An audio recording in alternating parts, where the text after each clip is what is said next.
देखो आज का टॉपिक है आपका संज्ञा है। अब संज्ञा होता क्या है? संज्ञा दो चीजों से मिलकर बना है। क्या क्या है बताओ, संधि विच्छेद करो तो संज्ञा का क्या किस किस से मिलकर बना है? सम धन ज्ञा से। देखो ये ऊपर बिंदु है, इसका मतलब हुआ सम। क्या हुआ? सम धन ज्ञा से मिलकर बना है। किससे बना है? सम धन ज्ञा।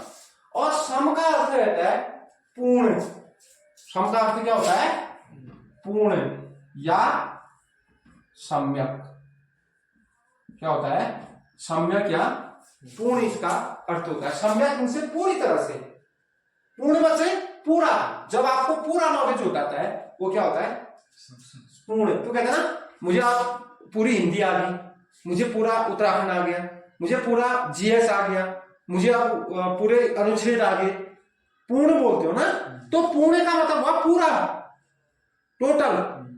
और सम्यक का मतलब भी क्या होता है? पूरी तरह से। ठीक है। ज्ञान का मतलब होता है ज्ञान। क्या होता है? ज्ञान। समझ गए? जो ज्ञान आपको पूरी तरह मिल जाता है, जिन शब्दों से आपको पूरा ज्ञान मिल जाता है या जिसके बारे में आपको पूर्ण रूप से पता चल जाता है, वही क्या है? संज्ञा है। जैसे मैंने कहा सचिन, नाम बोला, अब सचिन कहते हैं मुझे ये इन्हीं का नाम मुझे याद आ रहा है, तो सचिन कहते हैं मुझे पूरा नॉलेज हो जाएगा ना, सचिन ये आदमी है। अगर मैं कहती हूं तुमसे संतरा, आपको पता चल रहा है ना एक दाना है और पीला पीला दाना है, तो आपको वो संतरा कहते हैं, उस संतरे का पूर्ण क्या हो जा रहा है? ज्ञान हो जा रहा है। उसी तरह से मैं कहती हूं आपको भरत, तो ये भरत शब्द कहती है मुझे तुम्हारा पूरा नॉलेज क्या हो जा रहा है? पूर्ण ज्ञान हो जा रहा है, पूरी तरह से ज्ञान हो जा रहा है। तुमने कहा, यहां पर कहा तुमने मोबाइल, मोबाइल मोबाइल कहते हैं किसका नॉलेज तुम्हारे दिमाग में क्या आ जा रहा है? मोबाइल आ रहा है। तो आपको जिन शब्दों से पूर्ण ज्ञान हो जाता है या सम्यक ज्ञान हो जाता है, वही क्या कहलाता है? संज्ञा। ये मैं अभी परिभाषा नहीं है इसकी, मैं इसके शब्द को ही आपको बता रहा हूं। इस शब्द का शाब्दिक अर्थ क्या है, मैं यही बता रहा हूं आपको कि शब्द का शाब्दिक अर्थ क्या है। शब्द इनसे होता है पूर्ण या सम्यक, पूरी तरह से। ज्ञान का मतलब होता है ज्ञान। जब आपको जिस शब्द से आपको पूर्ण ज्ञान प्राप्त हो जाता है या पूरी तरह से आपको पता चल जाता है, वही क्या होता है? संज्ञा। ये तो सिर्फ इसकी शब्द का क्या है, आपकी व्याख्या है। इस शब्द का आपसे कभी बोलेंगे सही संज्ञा में से क्या होता है, तो कहेगा सम धन ज्ञान। सम का मतलब पूर्ण, ज्ञान का मतलब ज्ञान। इस शब्द का तुमने अर्थ बता दिया। उसके बाद इसकी परिभाषा जो होती है, अब संज्ञा जो होता है ना, संज्ञा, नाम को ही क्या बोलते हैं? संज्ञा बोला जाता है। व्याकरण में नाम को ही क्या कहा जाता है? संज्ञा। अब मैंने कहा तुम्हारी संज्ञा क्या है भाई, या तुमको ये बोल दो, नाम ना पूछ के तुम व्याकरणिक भाषा से किसी से पूछ सकते हो तुम्हारी संज्ञा क्या है, वो अपना नाम बता देगा वर्ड से। तो संज्ञा को साधारण जन भाषा में क्या बोला जाता है? नाम। और नाम को व्याकरण में क्या बोला जाता है? संज्ञा। आप क्या समझे भी तुम इसका मतलब बताओ, क्या समझे?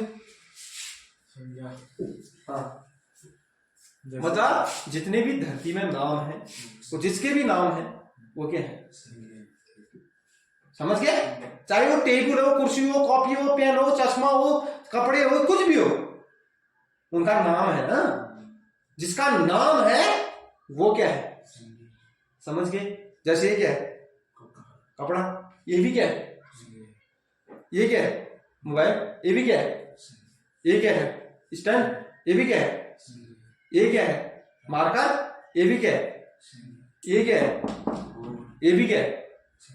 तुम जिसमें बैठे हो क्या है? टेबल। वो भी क्या है? कुर्सी। टेबल क्या है? तो जितनी भी, ये बोतल है पीछे, वो भी क्या है? ये दीवार है, ये भी क्या है? ये छत है, ये भी क्या है? ये खिड़की है, ये भी क्या है? मतलब नाम को ही क्या बोलोगे और संज्ञा को ही क्या बोलोगे? और जो जिसका नाम है वो संज्ञा नहीं है। ठीक है, आया समझ में? तो संज्ञा ही क्या होती है? नाम होता है। अब मैं आपको ये सिर्फ इसका समझा रहा हूं शब्द का मतलब क्या होता है। व्याकरण में क्या बोला जाता है, जो क्या बोलोगे व्याकरण अर्थ में आप इसको संज्ञा बोलोगे, ठीक है। अब संज्ञा की परिभाषा देखो, जाओ देखो संज्ञा, अब इसकी परिभाषा क्या होती है, क्या बोलोगे इसकी परिभाषा बताओ। किसी वस्तु, प्राणी, भाव, स्थान के नाम को क्या बोला जाता है, संज्ञा। देखो ये बचपन से पढ़ते हुए आ रहे हैं। किसी वस्तु, स्थान, भाव, व्यक्ति, किसी वस्तु या प्राणी कर दो, व्यक्ति की जगह क्या कर दो, प्राणी कर दो, प्राणियों में सभी आ जाएंगे ना, प्राणी। किसी वस्तु, स्थान, भाव, प्राणी आदि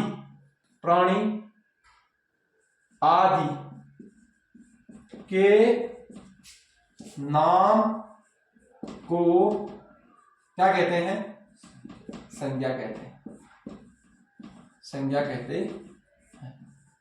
अब क्या समझे इस परिभाषा से, वस्तु कोई भी हो उसका नाम क्या होगा, संज्ञा।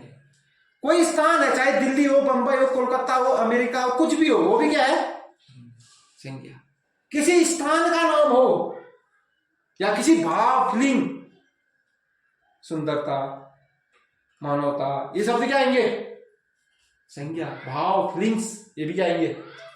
किसी भी प्राणी का नाम हो, चाहे वो आदमी हो, चाहे रमेश हो, चाहे चिड़िया हो, चाहे खरगोश हो, चाहे कबूतर हो, प्राणी तो है, चाहे बिच्छू हो, कैचुआ हो, सब क्या है, प्राणी में आगे ना।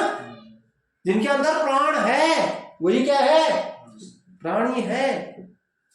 और आदि के नाम को ही क्या बोला जाता है, संज्ञा बोला जाता है, समझ गए।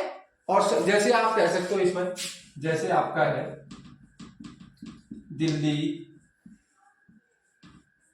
आपका वस्तु में आ गया टेबल, मेज कर दो, चलो मेज, और उसके बाद सुंदर, खट्टा आ गया, आगे कबूतर, कुछ भी लिख सकते हो। ये सब क्या है, संज्ञा। सबके नाम क्या है, ये संज्ञा, समझ गए। ये सभी क्या होते हैं, संज्ञा होते हैं। उसके बाद आगे देखो, ये हो गया। अब जो संज्ञा होते हैं, कोई भी चीज है, अब संज्ञा, एक तो आपको संज्ञा क्या होता है आपको पता चल गया कि संज्ञा शब्द किससे बना है, क्या शाब्दिक अर्थ क्या होता है, जहां जिस शब्द से हमें पूर्ण ज्ञान हो जाता है वही क्या है, संज्ञा है। पहली बात तो ये आ गया, शाब्दिक अर्थ के हिसाब से, ठीक हो गया। उसके बाद आपने परिभाषा लिखी। अब संज्ञा के प्रकार होते हैं या भेद होते हैं, संज्ञा के भेद। अब कितने भेद होते हैं इस संज्ञा के, अलग अलग। अब सभी चीज तो एक ही में काउंट नहीं कर सकते हो, या एक ही में किसी को भी नहीं ले सकते हो, तो उसके लिए अलग अलग एक कैटेगरी बना रखी होगी कि कुछ चीजों को हम इसमें डालेंगे, कुछ चीजों को हम इसमें डालेंगे, कुछ चीजों को इसमें डालेंगे। तो यहां पर जो संज्ञा के भेद होते हैं वो कितने होते हैं, 3 भेद होते हैं मुख्य रूप से। कितने होते हैं मुख्य रूप से, 3 होते हैं मुख्य रूप से। कितने, 3। क्या आ गया आपका पहला, व्यक्तिवाचक संज्ञा, वाचक संज्ञा, पहला भेद आ गया। दूसरा भेद आता है आपका जातिवाचक संज्ञा। क्या आता है, जातिवाचक संज्ञा, यह आपका दूसरा भेद आ गया। तीसरा भेद आता है आपका भाववाचक संज्ञा, वाचक संज्ञा। मुख्य रूप से कितने भेद हैं, 3 भेद होते हैं। पहला कौन, दूसरा, तीसरा भाववाचक। समझ गए। अब यहां पर कुछ विद्वान ये जो 2 भेद होते हैं, ये जो 2 भेद होते हैं, इनको विरक्त समझते हैं। फिर देखिए, देख जो ये दो भेद होते हैं, जातिवाचक के दो भेद होते हैं, इनको भी संज्ञा के भेद ही मान लेते हैं, मगर वो संज्ञा के भेद नहीं है। वो किसके भेद हैं? जातिवाचक के हैं। इसमें आ गया आपका द्रव्यवाचक, या इसको ही क्या कहते हैं? पदार्थ वाचक भी बोलते हैं, जो मतलब द्रव्य रूप में होते हैं। ठीक, उसके बाद अगला आ जाता है समूहवाचक। समूहवाचक, ये दो भेद किसके होते हैं? जातिवाचक के भेद होते हैं। किसके भेद है? जातिवाचक के भेद है। समझे? संज्ञा के भेद कितने होते हैं? मुख्य रूप से 3, और टोटल भेद कहेंगे तो 5। तो पहला आता है व्यक्तिवाचक, दूसरा जातिवाचक, फिर भाववाचक। और जातिवाचक के फिर से दो भेद हो जाते हैं, एक द्रव्यवाचक या पदार्थवाचक, और दूसरा क्या आ जाता है? समूहवाचक। ठीक है, बना लो। मुख्य रूप से जो ये व्यक्तिवाचक संज्ञा होता है, ये व्यक्तिवाचक संज्ञा जो होता है, देखो ये व्यक्तिवाचक संज्ञा किसी प्रसिद्ध, जो वस्तु मतलब बहुत प्रसिद्ध होगी और उस जैसी धरती में दूसरी कोई चीज नहीं होगी, वो क्या है? व्यक्तिवाचक है। मतलब ये क्या होगी? प्रसिद्ध चीज होगी, मतलब वैसी चीज दूसरी कोई नहीं होगी। जैसे मैंने सचिन का, ये शब्द क्या होगा? क्यों? दुनिया में नहीं है। नाम जरूर अलग हो सकता है, मगर ये सचिन जैसा दूसरा दुनिया में कोई नहीं हो सकता, इसलिए क्या होगा? ये अब दूसरी चीज में एक शब्द लिख देता हूं, दिल्ली। ये शब्द क्या है? क्यों? क्योंकि ये ऐसा कोई दूसरा नहीं है। ये प्रसिद्ध चीजें होती हैं, और ऐसी जो व्यक्तिवाचक संज्ञा होगी वो दुनिया में अपनी तरह का क्या होगा? एक ही होगा, दूसरा नहीं होगा। समझ गए? अब उसके बाद जो जातिवाचक होता है, एक समुदाय का बोध कराता है, एक इस मतलब ऐसी चीज का बोध कराएगा कि उसकी जैसी क्या होंगी? बहुत सारी चीजें होंगी, मतलब जिसके अंदर सभी चीजें समझ आएंगी, वो क्या है? जातिवाचक संज्ञा। जैसे एक शब्द है शहर, क्या लिखा मैंने? शहर शब्द लिखा। अब शहर शब्द मैंने लिखा, दुनिया में जितने शहर हैं वो किसके अंदर आ गए? चाहे वो दिल्ली को, कोलकाता को, चाहे मुंबई को, चाहे आप पिथौरागढ़ को, चाहे आप हल्द्वानी को, चाहे नैनीताल को, चाहे आप ऋषिकेश को, देहरादून को, चाहे आप कुछ भी बोलो, सब किसके अंदर आ रही है? क्या बोलेगा उनको? दिल्ली क्या है? शहर है। हल्द्वानी क्या है? शहर है। देहरादून क्या है? शहर है। पिथौरागढ़ क्या है? शहर है। मतलब कोई चीज, पूरी चीज उसी के अंदर समझ आए, बहुत सारी चीज एक ही के अंदर आएंगी। आपने एक शब्द लिखा देश, क्या लिखा? देश। वर्ल्ड में जितने देश है वो सब किसके अंदर आ जाएंगे? देश शब्द के अंदर आ जाएंगे, इस देश के अंदर आ जाएंगे। समझ गए? आया समझ में? उसी तरह से मैंने एक शब्द और है, या अभी मैं डिटेल में और समझाऊंगा, लेकिन मैं खाली एक आपको ऊपर से समझा रहा हूं। ठीक है, अभी डिटेल में जब इनको कराएंगे। अब है भाववाचक। भाववाचक का मतलब होता है जहां पर आपकी फीलिंग्स आती है, आपकी भावनाएं जहां पर व्यक्त होती हैं, वहां पर क्या आता है? भाववाचक आता है। जैसे आपने लिखा, एक शब्द आता है आपका, एक शब्द है, जैसे आपने मजदूरी लिखा, आपने क्या लिखा? मजदूरी। मजदूरी का मतलब क्या है? मतलब जो मजदूरी करने के बाद जो पैसा आपको मिलेगा वो क्या है? फीलिंग्स है ना। जैसे एक शब्द और लिखा आपने, यौवन। यौवन शब्द क्या है? एक यौवन का मतलब होता है जवानिया। जवान जो होता है, यौवन उसको बोलते हैं, जवान होता है।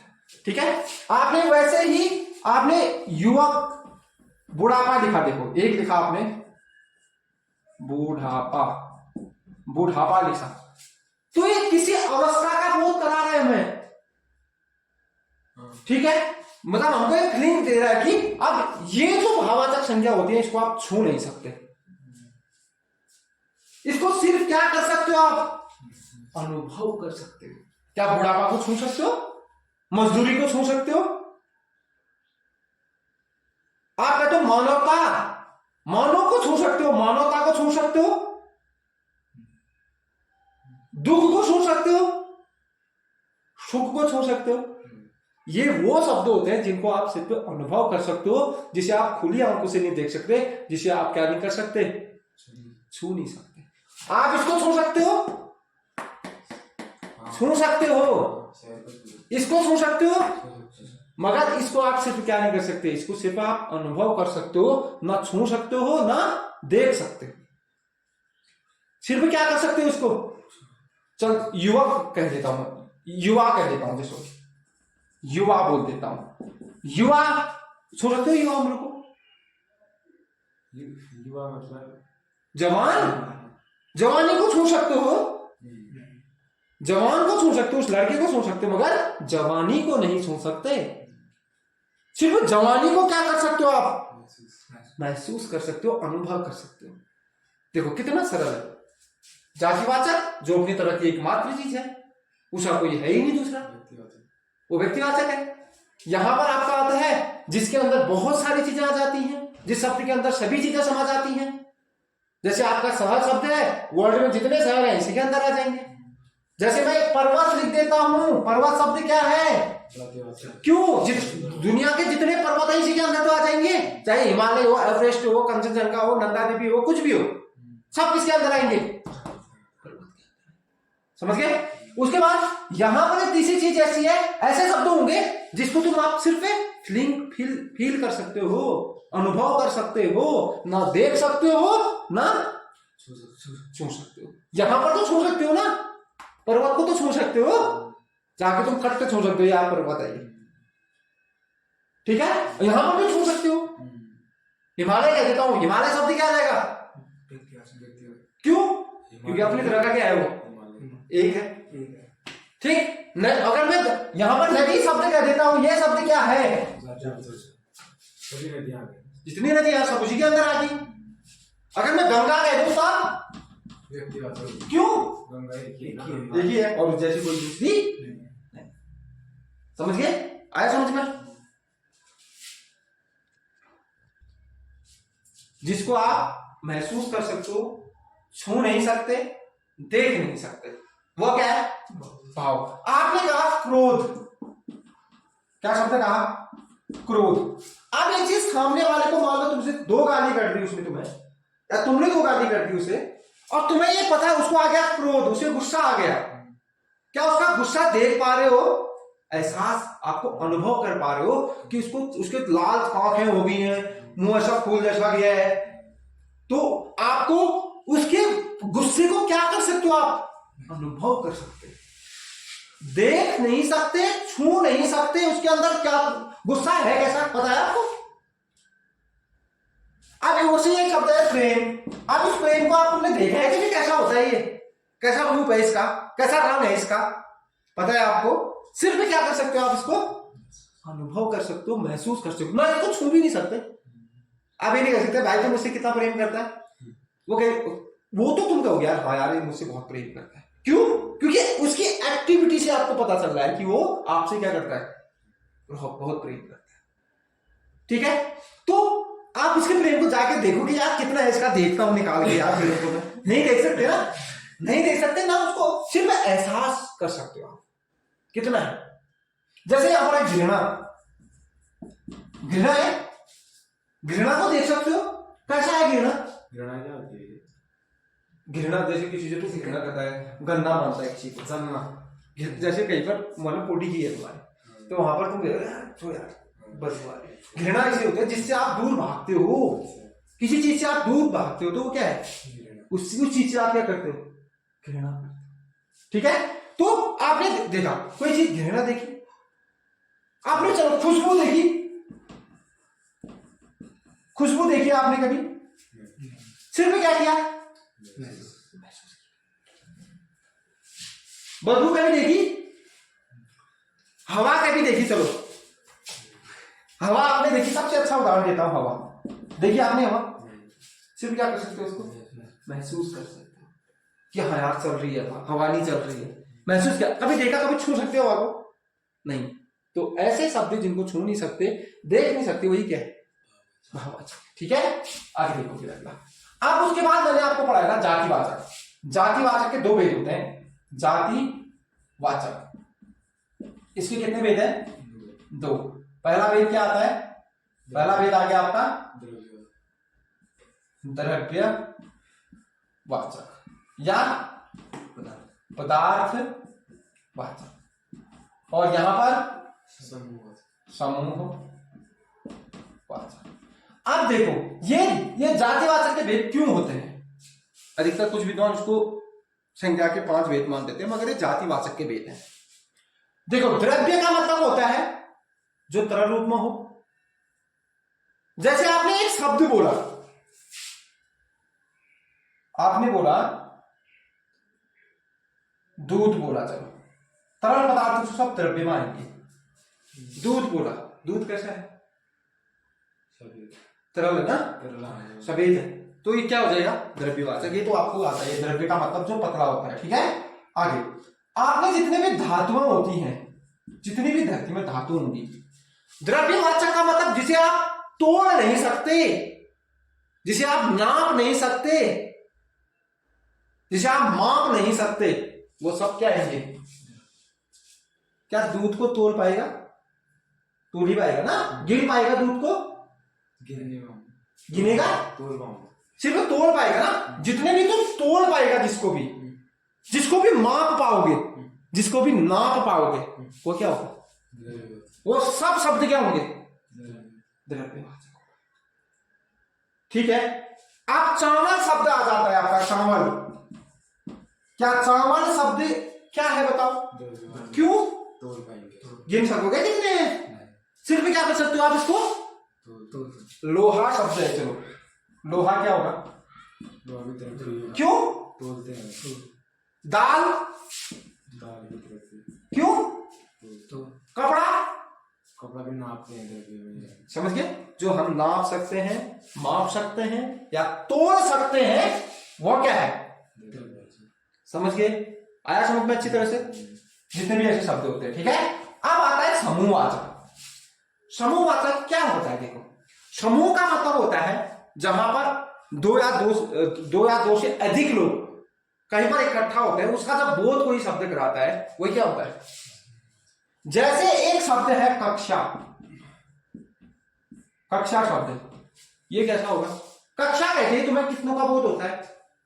पूरी क्लास का बोध होता है ना। एक समूह का बोध होगा ना। जैसे कक्षा है, तुम कहेंगे यार कक्षा में बहुत घुमावन होगी, बोलोगे ना। मगर कक्षा में सिर्फ एक जना होगा, कितने बच्चे होंगे? 4 तो होंगे, 6 तो होंगे, 1 से 2 तो होंगे। जहां पर 1 से अधिक लोग एक संगठन में इकट्ठा होते हैं, वो क्या है? जैसे एक शब्द और लिखता हूं, सेना। क्या सेना एक आदमी से बनती है? बहुत सारे लोग उसमें क्या होते हैं? क्या आएगा? ये समूहवाचक शब्द है। ठीक है, उसके बाद मैं पुलिस लिख देता हूं। चलो ये बताओ, क्या पुलिस एक ही होता है? उतने लोगों का ये क्या होता है? वो समूह होता है। तो ये शब्द क्या आएगा? समूहवाचक और जातिवाचक एक ही एक प्रकार से। तो मैंने क्या बोला? उसी के भेद तो पढ़ा रहा हूं, उसी के भेद तो है नहीं है? तो उसी तरह एक ही चीज है वो, मगर भेद है उसके, अलग अलग पार्ट है उसके। जातिवाचक अलग चीज है, द्रव्यवाचक अलग चीज है, और समूहवाचक अलग चीज है। अलग अलग मतलब डिवाइड इनको कर रखा, अलग भागों में इसको क्या किया है? बांटा गया है। समझ गए? जैसे यहां पर देखिए, एक शब्द लिखता हूं मैं, संघ। संघ क्या एक लोग से बनेगा? जहां पर हो सकता है आपने एबीवीपी का संघ लिख दिया, आरएसएस का संघ लिख दिया, क्या वो एक आदमी से है? हमको समूह का बोध करा रहा है ना। सब कक्षा किसका बोध करा रहा है? समूह का। संघ किसका बोध करा रहा है? समूह का। सेना किसका बोध करा रहा है? समूह का। पुलिस किसका बोध करा रहा है? समूह का। और एक शब्द लिखता हूं, सभा। सभा शब्द भी क्या है? क्यों? आपको सीधे पता चल रहा है कि क्या है? ये लोगों का समूह है, सभा हो रही है ना। अकेले तो कोई सभा कर नहीं सकता भाई, उसके 4, 5 या 10 बार बंदे होंगे तभी तो आप कोई मीटिंग कर सकते हो। तो ये शब्द क्या है? सभी समझ गए? आया समझ में? चलो, अब कोई दिक्कत, कहीं पर कोई दिक्कत है बताओ, मैं भी डिटेल में इसको और पढ़ाऊंगा। समझ गए। अच्छी तरह समझ में आया? देखो, किसी वस्तु विशेष, प्राणी विशेष, स्थान विशेष, स्थान विशेष, जो विशेष होगा, खास होगा, जो विशेष, किसी वस्तु विशेष, प्राणी विशेष और स्थान विशेष। देखो, किसी वस्तु विशेष, प्राणी विशेष, स्थान विशेष का बोध, का बोध, बोध का मतलब क्या होता है? पता लगाना, पता चलता है, ठीक है? स्थान विशेष का बोध कराने वाले शब्द, वाले शब्द क्या कहलाते हैं? व्यक्तिवाचक संज्ञा कहते हैं, वाचक संज्ञा कहते हैं, संज्ञा कहते हैं। आ गया समझ में? जो अपनी तरह की क्या है, विशेष चीज है, वैसी चीज दूसरी नहीं है। विशेष किसको बोलते हैं बताओ? तो यूनिक होगा, जो यूनिक होगा, उसके अलावा कोई दूसरी चीज नहीं होगी, वही क्या आएगा? विशेष वस्तु आएगी, ठीक है? या आप एक और लिख सकते हो नीचे, एक और लिख लो, जहां पर मैं लिख देता हूं, लिखो नीचे, वे वस्तु जो, वे वस्तु, वो वे वस्तुएं जो, वे वस्तुएं जो संसार में अपनी तरह की, संसार में अपनी तरह की, अपनी तरह की एक ही है, क्या है? एक ही है, एक ही है, जिसका किसी भी आधार पर, जिसका किसी भी आधार पर वर्गीकरण नहीं किया जा सके। वर्गीकरण का मतलब क्या बताओ? बांटना। वर्गीकरण का मतलब क्या है? बांटना। मतलब वे वस्तुएं जो संसार में अपनी तरह की सिर्फ क्या है? एक है, और जिसका आप वर्गीकरण नहीं कर सकते, जिसको आप बांट नहीं सकते। कैसे बांटोगे भाई? जो अपनी तरह की एक ही चीज है तो उसको कैसे बांट सकते हो आप? बांटोगे? एक ही है ना, जिसको दोगे पूरा दोगे ना? तो उसी तरह इसलिए कह रहा है कि जो संसार में अपनी तरह की क्या है? एक ही वस्तु है, जिसे आप कभी क्या नहीं कर सकते? बांट नहीं सकते इसके, या वर्गीकरण नहीं कर सकते उसका, अलग अलग नहीं कर सकते उसको। अलग अलग करोगे? एक चीज बताओ, कोई लड़का है, उसका नाम है राम, क्या इसको तुम टुकड़े टुकड़े टुकड़े कर दोगे? तो राम रहेगा। फिर मुंडी वाला हिस्सा अलग करोगे तो मुंडी कहोगे, पांव वाला करोगे पांव करोगे, हाथ वाला अलग करोगे हाथ करोगे। जो अपनी तरह की क्या है? एक है, जिसको हम क्या नहीं कर सकते? वर्गीकरण नहीं कर सकते, जिसको हम बांट नहीं सकते, वो क्या है? व्यक्तिवाचक संज्ञा, ठीक है? जैसे सूरज है, अपनी तरह का क्या है? एक ही है, किसमें आएगा? व्यक्तिवाचक। चंद्रमा, समझ गए? आकाश, व्यक्तिवाचक, ठीक है? चलो फिर आगे लिखो, इसमें इसको पहचानने के लिए लिखो, व्यक्तिवाचक संज्ञा निम्नलिखित, व्यक्तिवाचक संज्ञा निम्नलिखित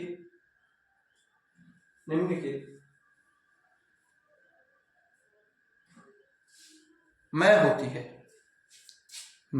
होती है के होंगे। जैसे आप करो गीता, रामायण,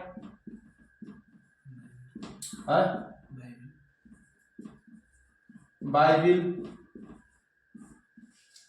कैसे बाइबिल है, बाइबिल होगा, बाइबिल नहीं होगा, बाइबिल। कुरान, कुरान भी लिख लो, कुरान। अपनी तरह की क्या है ये, और है तो इनके देखा कोई दूसरा नहीं है ना, अपनी तरह की। इनका वर्गीकरण कर सकते हो, तो अपनी तरह की आज ही कर दो इसको। ऐसे तो जितनी भी पुस्तकें सब आ जाएंगी ना, आपको समझाने के लिए इतना बहुत है। आप सेकंड लिखो, स्थान का नाम, स्थान का नाम बताओ। अपनी तरह की एक ही है ना, लिख लो टकाना और पिथौरागढ़, हम यहीं से हैं। और सुल्तान, दिल्ली लिख लो, और अमेरिका, वो देश आ गया, मतलब वो अपने देश में आ जाएगा ना। और आदि कर दो। चलो आप समझ गए ना, जितने भी स्थानों के नाम होंगे वो किसमें आएंगे, व्यक्तिवाचक। दिशाओं के नाम, दिशा, दिशाओं के नाम, दिशाओं के नाम बताओ। पूर्व, पश्चिम, उत्तर, दक्षिण। पूरब, पश्चिम, उत्तर,